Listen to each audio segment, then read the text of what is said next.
রান্নার gas leak করলে আমাদের তৎক্ষণাৎ কী করা উচিত?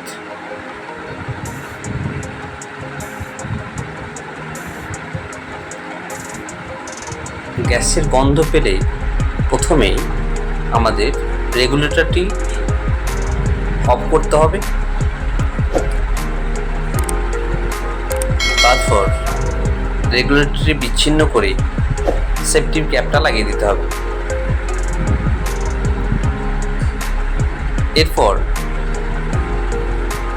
দরজা জানলা খুলে দিতে হবে। দেখতে হবে রান্নাঘরে যেন কোনো দাহ্য পদার্থ না থাকে।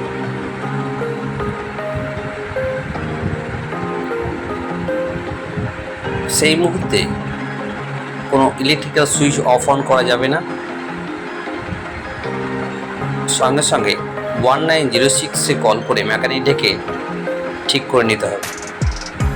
ধন্যবাদ।